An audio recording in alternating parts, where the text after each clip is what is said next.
So, one thing I want to do with these vlogs is show like some of the setup before and after I do shoots.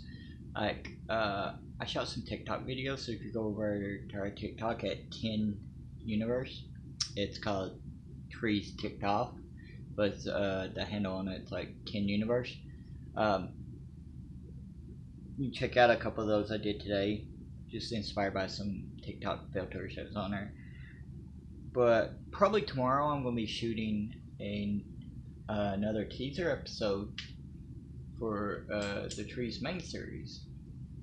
So today I'm getting all the equipment set up and stuff, like get my GoPro on the stand here. Took me a while to figure out which attachment for the GoPro to use for this. So I'm using like a non-GoPro stand for this. Of course I got the attachment and everything like that, but I'm going to need this for the shot, and my cheap everything except for the GoPro, which was a present from a friend. But one of the things I wanted to talk about tonight, not only talking about that setup I'm going to be doing, and I'm getting everything ready, mask and everything, for the shoot tomorrow, I was going to talk about how when you're doing it by yourself, you're an independent filmmaker, and even if you're not doing it totally by yourself and you're doing it with some other people, like a small crew of people, taking on too many hats that you have to take on. Like it's not even a matter of like try not to take on too many hats. You have to a lot of times. Like I would love to hire more people. I can't hire a lot of people to work with.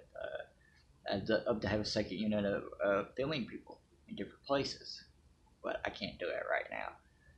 So we'll see how after season 1, I plan to upgrade everything, because season 1, like I've said before, is mainly me trying all this stuff. Season 1's my first semester of film school in a lot of ways, and it's my first semester of film school probably from years ago, because I don't think most film schools would be using some of the equipment I'm using today. But I don't want to put too much in it because I want to try to learn the basics. It's not that it's an excuse built in to why some of the stuff's raw or some stuff. I want to learn the basics as I go. So I didn't want to get Premiere Pro right now, even though I could afford to get it right now. I wanted to get a program that's a little bit harder to use for some of these effects. I didn't want to rely on effects totally for the first season. I wanted to get the storytelling down completely. Put this to the side. Just want to get it ready and have everything set up. But beyond that, I really want the first season of The Real Trees to be about something more than just me making it and in the stories. It's about a learning process, and the reason why I wanted to do this vlog, not only that I'm learning stuff like shot lists and different angles to look at filmmaking, I want to learn, not necessarily learn, I want to be able to show it to other people. I want it to be there so other people can look at it and see what I did wrong in a lot of cases and how they can do it better. I'm learning from stuff like Film Riot and different things, Indie Mogul, and all these different things online and on YouTube, and they're great. But one of the lessons I've also learned is that you're absorbing all this information while you're making stuff. It's not necessarily in film school sometimes where you get breathers. You know, you have those breather classes like you do in any field, and it's not all about the creation. When you're making stuff and learning, basically from YouTube videos, you're making stuff as you learn. I know I've talked about it before in the past. People would say, well, you're only making this video because you learned how to do the teleportation effect, or you learned how to do disappearing effect, or whatever. And it's like, yeah, this is my learning process in my learning classes if I do it. And I think a lot of filmmakers are like that, and they get overwhelmed by not only overwhelmed by having to do a lot of the tasks themselves where they don't have a big crew. They also get overwhelmed with, we have all the information online that we need to make movies. We have more than a lot of film schools probably have right now, and definitely have had in the past. We have equipment that's all better. Our phones that I'm filming this on right now, and mine's a cheap phone, is better than movie cameras. I mean, I'm no expert. Probably 30 years ago, these phone cameras are a lot better than those.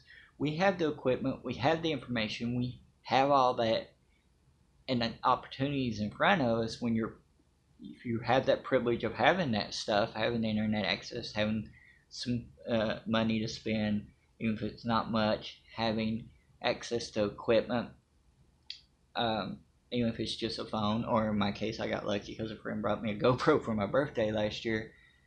We privileged few that have that. We have all it, but we still gotta make the films. We still gotta make the webisodes. We still gotta make the microfilms. And how, even like TikTok, like some of the TikTok stuff is some of the most creative stuff I've seen doing. And the TikTok people that are making the stuff are filmmakers. That's what they're doing. They're making films, and they're very good at it. I tell you the truth, if I was hiring for commercials right now, I'd be looking at some people on TikTok to hire for commercials because they're very creative in doing stuff. But just having that information is not enough. We got to apply it, and that's when we got to pull ourselves back from the information and the stuff's available to us at a certain point and say, okay, now we got to make the thing. Scripts are written. We studied to learn how to do different scripts. Scripts are written. We know how many people we're going to be able to hire. We know our budget. We got our equipment. Got our learning processes. We've got everything. Now we got to make it.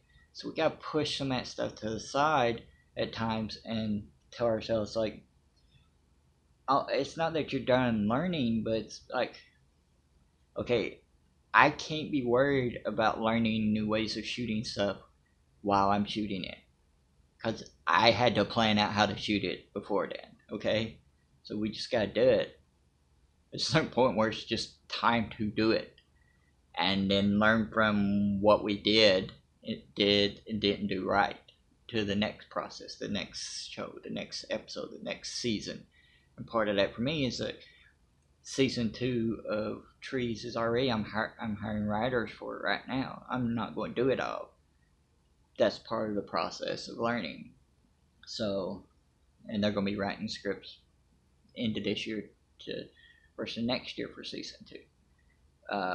All next year actually, because season 1 will be filming all the rest of this year into next year and premiere in December of next year. So season 2 will be written in 2020 and then premiere in 2021, if we're all still even here.